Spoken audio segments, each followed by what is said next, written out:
اعوذ باللہ من الشیطان الرجیم، بسم اللہ الرحمن الرحیم۔ شروع کرتا ہوں اللہ کے نام سے جو بڑا مہربان نہایت رحم فرمانے والا ہے۔ حضرت لوط علیہ السلام اللہ کے ایک برگزیدہ نبی تھے۔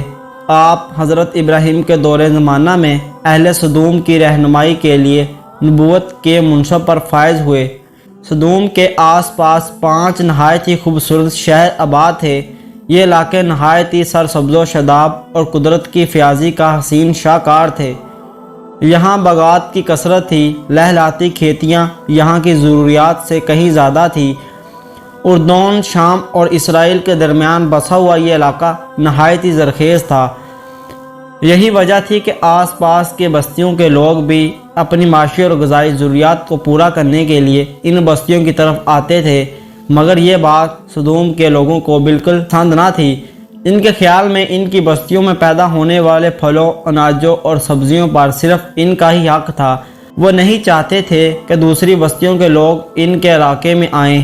شیطان کا ورگلانا۔ ایک دن سدوم کے لوگ اس بات پر غور و فکر کر رہے تھے کہ باہر سے آنے والے لوگوں کو یہاں آنے سے آخر کیسے روکا جائے کہ ابلیس ایک بزرگ کی شکل میں ان کی محفل میں آیا اور کہا کہ اگر تم ان سے پیچھا چھڑانا چاہتے ہو تو میرے کہنے پر عمل کرو۔ ابلیس نے کہا کہ اگر تم ان بستیوں کے لوگوں سے نجات چاہتے ہو جو تمہاری بستی میں آ جاتے ہیں تو ایسا کرو کہ جب بھی کوئی شخص تمہارے علاقے میں آئے تو تم لوگ زبردستی اس کے ساتھ اپنی خواہش پوری کرو۔ اس طرح یہ لوگ اس بستی میں آنا چھوڑ دیں گے۔ پھر اہل سدوم نے اس فعل بد کو اپنا پیشہ بنا لیا۔ اپنی نفسانی خواہشات کے لیے مردوں سے بدفعلی اس قوم کا دستور بن گیا۔ یہاں بے حیائی عام ہو گئی تھی۔ حکمران، سردار، ہر طبقے میں گھر گھر یہ عمل پھیل گیا۔ بڑی محفل میں یہ لوگ اس فحاشی کے کام کو کر کے خوش ہوتے تھے۔ تلمود میں یہ لکھا ہے کہ اہل سدوم اپنی روزمرہ کی زندگی میں سخت ظالم، دھوکے باز اور بد معاملہ تھے۔ کوئی مسافر ان کے علاقے سے باخیریت نہ گزر سکتا تھا۔ کوئی غریب ان کی بستیوں سے روٹی کا ایک ٹکڑا نہ پا سکتا تھا۔ بہرحال ایسا ہوتا تھا کہ باہر کا آدمی ان کے علاقے میں پہنچ کر فاقوں سے مر جاتا اور یہ اس کے کپڑے اتار کر اس کی لاش کو برہنہ دفن کر دیتے۔ توحید کی دعوت۔ حضرت لوط علیہ السلام نے انہیں توحید کی دعوت دی اور بدکاری کے اس گنہونے عمل سے توبہ کرنے کا حکم دیا۔ حضرت لوط علیہ السلام نے کہا کہ تم بے حیائی کیوں کرتے ہو؟ کیا تم عورتوں کو چھوڑ کر لذت حاصل کرنے کے لیے مرد کی طرف مائل ہوتے ہو؟ حقیقت یہ ہے کہ تم احمق لوگ ہو۔ حضرت لوط علیہ السلام اہل سدوم کو دن رات واعظ و نصیحت کیا کرتے، لیکن قوم لوط پر اس کا کوئی اثر نہ ہوتا، بلکہ وہ نہایت فخریہ انداز میں یہ کام کرتے تھے۔ انہیں حضرت لوط علیہ السلام کا سمجھانا بھی برا لگتا تھا، لہذا انہوں نے صاف صاف کہہ دیا کہ اگر تم ہمیں اسی طرح برا کہتے رہے اور ہمارے کاموں میں مداخلت کرتے رہے تو ہم تمہیں اپنے شہر سے نکال دیں گے۔ حضرت لوط علیہ السلام نے نصیحت و تبلیغ کا سلسلہ جاری رکھا، عذاب الہی کا مطالبہ۔ لہذا ایک دن اہل سدوم نے خود ہی عذاب الہی کا مطالبہ کر دیا۔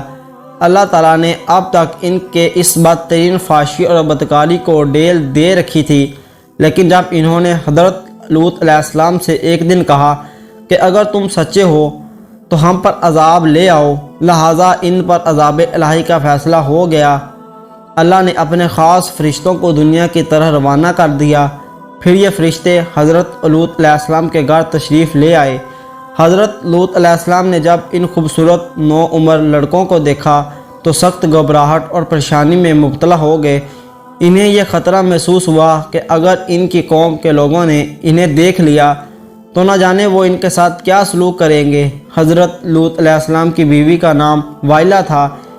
اس نے آپ پر ایمان نہ لایا تھا اور وہ دراصل منافقانہ تھی جو کافروں کے ساتھ تھی، لہذا اس نے جا کر اہل سدوم کو یہ خبر دے دی کہ لوط کے گھر نوجوان لڑکے مہمان ٹھہرے ہوئے ہیں۔ یہ سن کر بستی والے دوڑتے ہوئے حضرت لوط علیہ السلام کے گھر پہنچے۔ حضرت لوط علیہ السلام نے کہا، اے قوم، یہ جو میری قوم کی لڑکیاں ہیں یہ تمہارے لیے جائز ہیں اور پاک ہیں۔ اللہ سے ڈرو اور مجھے میرے مہمانوں کے سامنے رسوا نہ کرو۔ کیا تم میں سے کوئی بھی شائستہ آدمی نہیں؟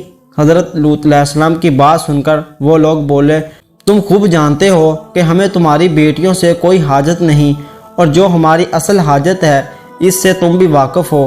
حضرت لوط علیہ السلام نے گھر کے دروازے بند کر دیے اور ان نوجوانوں کو ایک کمرے میں چھپا دیا۔ ان بدکار لوگوں نے آپ کے گھر کا گھراؤ کیا ہوا تھا اور ان میں سے کچھ گھر کی دیوار پر بھی چڑھنے کی کوشش کر رہے تھے۔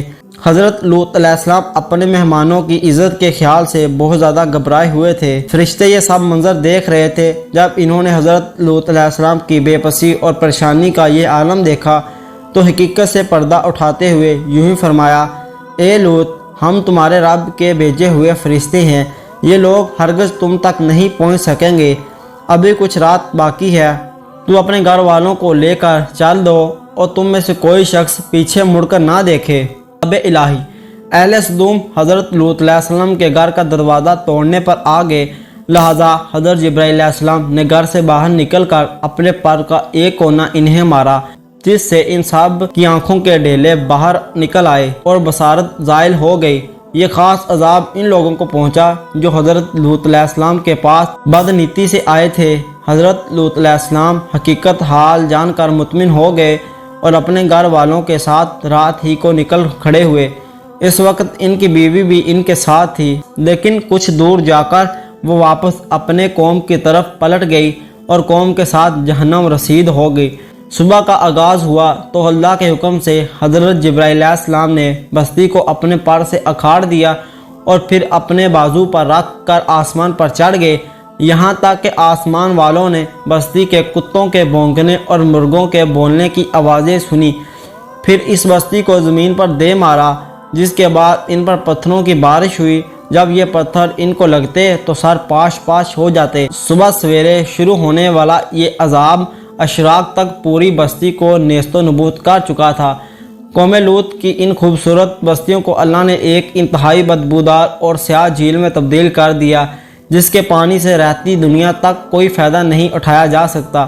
سمندر کے اس خاص حصے میں کوئی جاندار، مچھلی، مینڈک وغیرہ زندہ نہیں رہ سکتے، اس لیے اسے ڈیڈ سی یعنی بحریہ مردار کہا جاتا ہے، جو اسرائیل اور اردن کے درمیان واقع ہے۔ اللہ تعالی ہمیں اس واقعے سے سبق حاصل کرنے کی توفیق عطا فرمائے، آمین۔